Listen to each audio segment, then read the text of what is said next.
La princesse Fiorimonde avait une femme de chambre nommée Yolande. C'était une fille au visage radieux et aux yeux bruns étincelants. Mais elle n'était pas belle comme l'était Fiorimonde.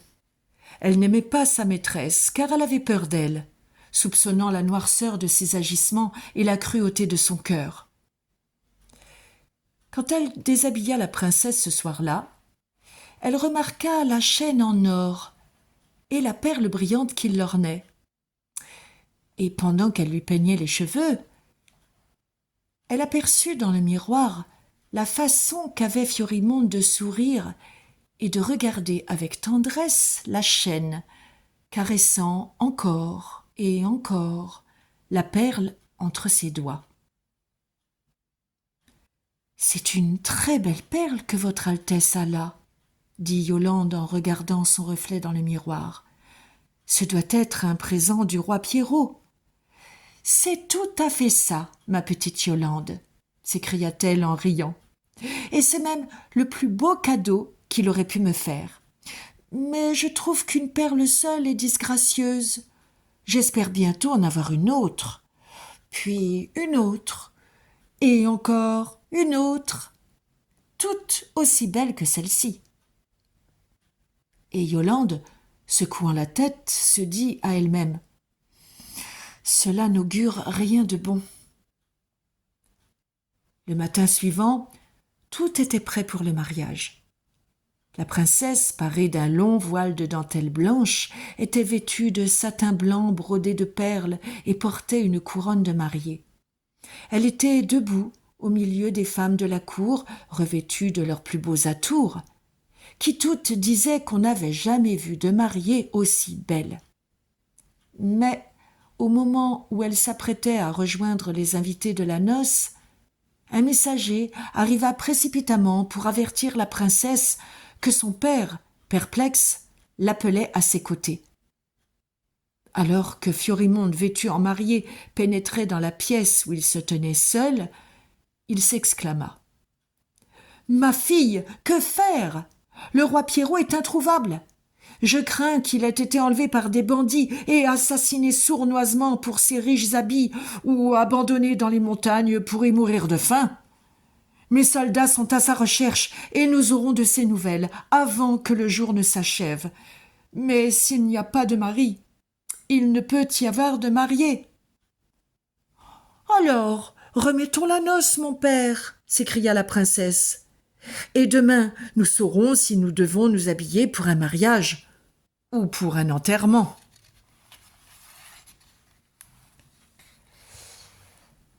Elle fit semblant de sangloter, même si elle se retenait de rire. Alors, les invités s'en allèrent. La princesse rangea sa robe de mariée et tous attendirent des nouvelles du roi Pierrot. Mais, en l'absence du moindre signe, on finit par le donner pour mort, et on le pleura, en se demandant ce qui avait bien pu lui arriver.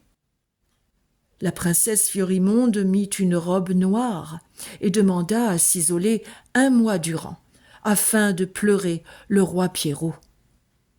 Mais quand elle fut seule dans sa chambre, face à son miroir, elle rit si fort que des larmes coulèrent sur ses joues. Et Yolande trembla en entendant son rire. Elle remarqua aussi que, sous sa robe noire, la princesse portait sa chaîne en or jour et nuit. 2 mois à peine s'étaient écoulés quand le roi vint voir sa fille. Il lui annonça qu'un autre prétendant s'était présenté et souhaitait vivement devenir son mari. La princesse accepta docilement toutes les demandes de son père, et le mariage fut arrangé. Ce nouveau prince s'appelait Hildebrandt. Il venait d'un pays du Grand Nord, dont il serait un jour le roi. Il était grand et fort, les cheveux d'un blond presque blanc, la peau claire, et ses yeux bleus étincelaient. La princesse vit son portrait, en fut ravie, et dit : « Qu'on le fasse venir, le plus tôt sera le mieux. » Elle ôta alors ses vêtements noirs, et à nouveau on s'affaira à préparer le mariage. Le roi Pierrot fut tout oublié. Le prince Hildebrandt arriva, et avec lui de nombreux et charmants gentilshommes portant de magnifiques présents pour la marier. Le premier soir, tout se passa bien, et de nouveau il y eut un grand repas de fête. Fiorimonde était tellement belle que le prince Hildebrandt était enchanté, et cette fois-ci, elle resta aux côtés de son père toute la soirée.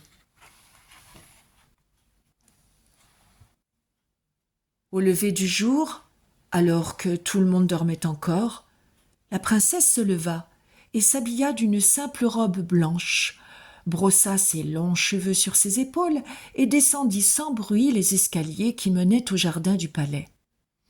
Elle s'arrêta sous la fenêtre du prince Hildebrandt et entonna une chanson aussi belle et joyeuse que le chant de l'alouette. En entendant cela, le prince se leva et alla à sa fenêtre pour voir qui chantait. Quand il découvrit Fiorimonde debout dans la lumière rougeoyante du soleil levant qui donnait à ses cheveux des reflets d'or et à son visage des couleurs rosées, il se dépêcha de s'habiller et de la rejoindre.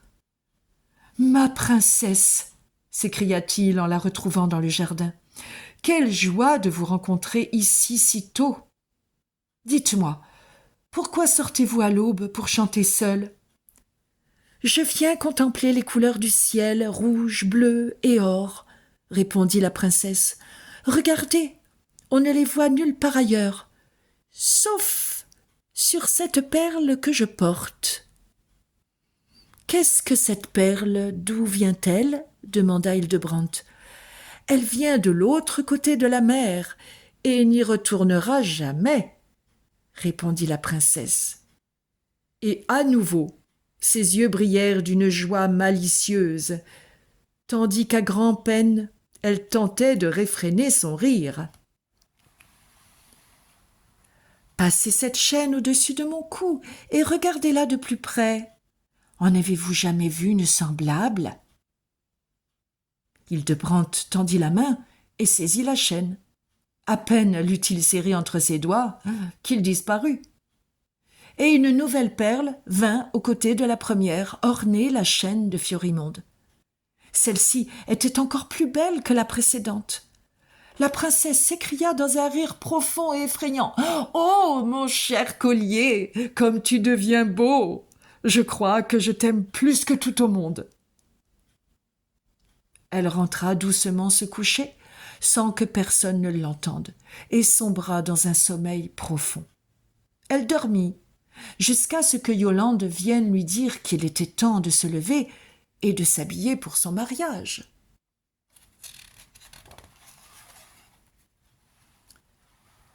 La princesse se para de vêtements sublimes, et seule Yolande remarqua que sous sa robe de satin, elle portait la chaîne en or sur laquelle il y avait désormais 2 perles. Elle venait à peine de finir de se préparer que le roi, fou de rage, pénétra en trompe dans sa chambre. « Ma fille !» s'écria-t-il, « c'est un complot contre nous. Range ta robe de mariée et ne songe plus au prince Hildebrandt, car lui aussi a disparu, et on ne le trouve nulle part. » Sur ces mots, la princesse se mit à sangloter et enjoignit qu'on cherchât Hildebrandt partout. Mais, au fond d'elle, elle se réjouissait et se disait « Cherchez autant que vous le voulez, vous ne le trouverez pas. » Alors on organisa une grande battue, et comme aucune trace du prince ne fut trouvée, le palais fut à nouveau en émoi. Comme la fois précédente, la princesse mit ses vêtements de mariée de côté pour s'habiller de noir, et s'assit seule, faisant semblant de pleurer. Mais Yolande, la regardant, secoua la tête en pensant « D'autres viendront et disparaîtront avant que la princesse n'ait commis le pire dont elle soit capable. »